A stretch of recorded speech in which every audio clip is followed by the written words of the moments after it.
काय सांगाल, मनसे आक्रमक झालेली आहे? कसे 2 दिवसापूर्वी MECB कडून एक मेसेज फिरतोय की 48 तासामध्ये स्मार्ट मीटर लावून घ्या, तेव्हा लोकांमध्ये भीती निर्माण झाली. तर प्रत्येक नागरिकांनी मनसेकडे धाव घेतली आणि मला असं वाटतंय की हे जे सत्ताधारी आहेत हे अडाणीचे घरोघरी वीज मीटर हे स्मार्ट मीटर पोहोचवणारे हे सेल्समॅन आहेत. आणि जर हे MECB वाले 48 तासाची जी सक्ती दिलेली आहे, जर यांनी जोर जबरदस्ती केली तर महाराष्ट्र नवनिर्माण सेना यांना वायरीसारखं सोडल्याशिवाय राहणार नाही. मी आपल्या माध्यमातून नागरिकांना आवाहन करतोय की याच्या पुढं जर MECBनी जर आपल्या घरी येऊन दादागिरी केली, जबरदस्ती केली, तर बाजूचा महाराष्ट्र सैनिक किंवा महाराष्ट्र नवनिर्माण सैनिक शाखेमध्ये धाव घ्या. आम्ही ताबडतोब आमचा मनसैनिक तिथे जाऊन या अधिकाऱ्यांना आमच्या पद्धतीने जाब विचारल्याशिवाय राहणार नाही.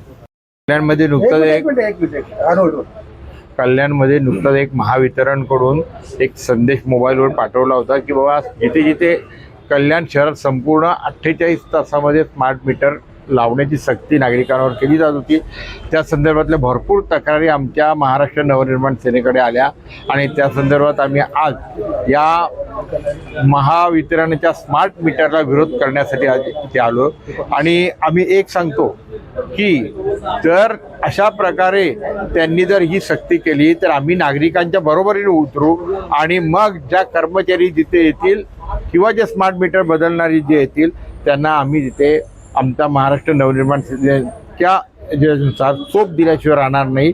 कारण अतिशय सदोष अशी पद्धत असताना या मीटरमध्ये असताना आज जे जर तुम्ही बघितलं की ज्या पहिले जे मीटर होतं त्याचं 2,500 आणि 3,000 बिल येत होतं, ते स्मार्ट मीटर लावल्यानंतर 12,000 येतं. घरातली संपूर्ण उपकरणं बंद असताना सुद्धा रिडिंग चालू आहेत. अशा प्रकारच्या शेकडो तक्रारी नागरिकांच्या इकडे नागरिक येऊन देतात. पण कुठल्याही प्रकारे हे प्रशासन किंवा ढिम्म आहे, कुठल्याही प्रकारे स्वतःचं काही त्याच्यावर नियंत्रण नाही. त्या संदर्भात आज आम्ही आलो होतो आणि आज आम्ही त्यांना दाखवून दिलं आहे की यानंतर जर तुम्ही कंपल्सरी केले तर आम्ही नागरिकांबरोबर उतरून तुम्हाला मारल्याशिवाय राहणार नाही.